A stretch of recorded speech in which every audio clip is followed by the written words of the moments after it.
Friends, Radhe Radhe. कैसे हैं आप लोग? मैं अच्छी हूँ, आशा करती हूँ आप लोग भी अच्छे होंगे। आज मैं जो आपको कहानी बताने जा रही हूँ वो सुनकर आपको रोंदे खड़े हो जाएंगे। प्रतापगढ़ में एक बहुत ही प्रताप सिंह नाम का एक आदमी रहता है जो कि बहुत ही अमीर रहता है। और उसके घर में जो भी काम करने आता है उसके साथ वो जो काम करने वाली सब नौकरानी सब होती है उसके साथ वो रेप करके और उस सबको छोड़ देता है। और उस इतने अमीर रहते हैं कि कोई उसके खिलाफ़ कोई आवाज़ नहीं उठाता है। उसकी शादी हुई रहती है, उससे पहली पत्नी से 2 बच्चे रहते हैं, 2 बेटा।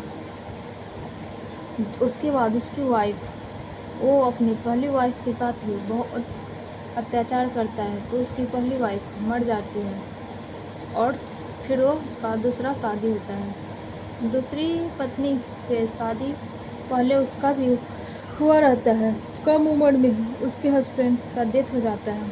उसके बाद फिर उसके घर वाले शादी कर देते हैं प्रताप सिंह से, जो प्रतापगढ़ का रहता है। जो प्रताप सिंह से उसका शादी हो जाता है। शादी होने के बाद जब इसके घर आते हैं तो इसके घर बहुत ही दरिंदे घर रहता है और घर बंगला रहता है। तो उस घर में नौकर चाकर रखना, अकेले उस काम कर नहीं पाती थी। जितने नौकर चाकर को रखती थी उसकी वाइफ, वो क्या करता था, सबको गलत नज़र से देखता था, सबको परेशान करता था तो सब नौकरानी भाग जाती थी। कुछ दिन बाद उसके बड़े बेटा, उसका नाम विक्रम रहता है, विक्रम के शादी करता है। विक्रम की शादी करने के बाद वो उसकी पत्नी आती है जो कि बहुत अच्छी रहती है। वो अपने सास को बहुत मानती है, अपने दोनों साथ में रहती है। उसके साथ भी उसका ससुर का वही चाल चलन और वही व्यवहार रहता है। वो परेशान होकर, लेकिन उसकी सास उसे बचाते रहती है।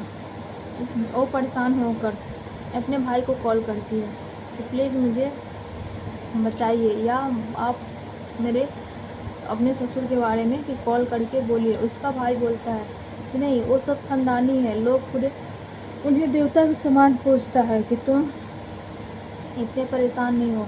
और वो अपने पति को इसलिए नहीं बताते रहती है क्योंकि उसका पति घर में सबको पूरा मारपीट करके सबको पूरा कहता है कि ऐसे नहीं करना चाहिए, क्योंकि उसका हस्बैंड अच्छा था। उसका देवर भी था, वो भी अपने बाप के जैसा था। उसके भाई बोलते थे कि तुम उसे माँ को बोलते, वो लड़का बोलता था ये मेरी माँ नहीं है, मेरे पिता की ये दूसरी पत्नी है, ये मेरी माँ नहीं है, ऐसे करके वो बोलता था। और जो बड़ा बेटा था वो अच्छा था, वो इसे माँ जैसे मानता था। लेकिन उसका रवैया नहीं वो चेंज हुआ, बहू को बहुत परेशान करता था।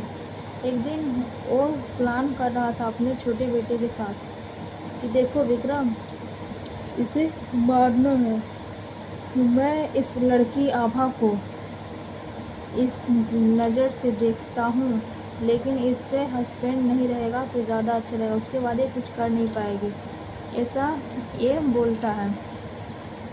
ठीक है। और वो प्रतापगढ़ में ही था तब तक वो, क्योंकि वो बाहर जॉब करता था। तो ऐसे करके कॉल करती है अपने हस्बैंड को, तो वो नहीं कॉल उठाता है आभा। उसके बाद वो मैसेज करके बोलती है कि ऐसे ऐसे आपको देवर जी मारने वाले हैं, कि ऐसे ऐसे पापा अपने ससुर के बारे में बोलती है कि कॉल करके बोले हैं। वो पुलिस के पास चल जाता है और पुलिस को कंप्लेन लिखाता है कि ऐसे ऐसे मेरे साथ होने वाला है। और उतना में इसकी सास और आभा दोनों मिलकर उसे नशा के दूध में देकर, नशा का पिलाकर उसे एक कमरे में ले जाती है और दोनों मिलके अपने ससुर को मार देती है।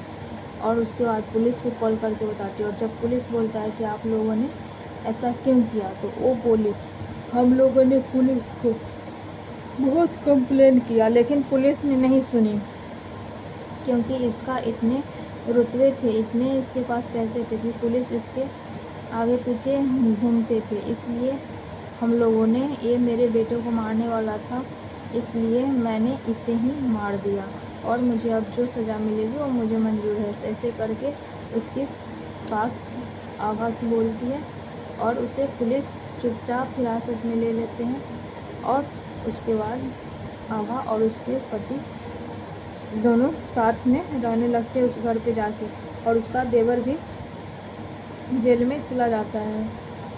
तो लोग इतने गिरे हुए होते हैं, बड़े घर में ज़्यादा कारनामे होते हैं, लेकिन डर से बहुत आदमी नहीं बोलते हैं। इसीलिए बोला जाता है कभी भी बड़े घर में अपनी बेटी को नहीं जाने देना चाहिए, क्योंकि वहाँ पे लोग बहुत कर्मकांड कर देते हैं, उसके बारे में बहुत लोग बोल नहीं पाते हैं।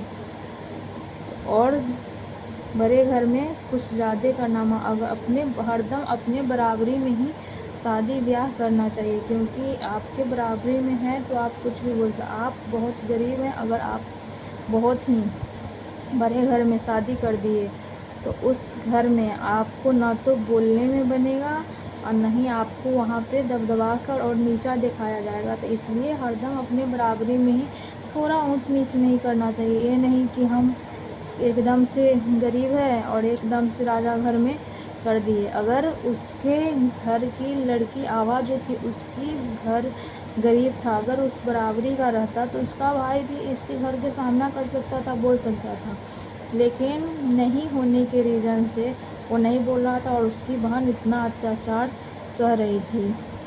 तो इसी तरह की सच्ची घटना मैं आगे भी आप लोगों को बताती रहूँगी। अगर आप लोगों को मेरा चैनल वीडियो अच्छा लगे तो आप लोग प्लीज़ मेरे चैनल को लाइक और सब्सक्राइब ज़रूर कर दीजिएगा। मैं आप लोगों से फिर आगे वीडियो में मिल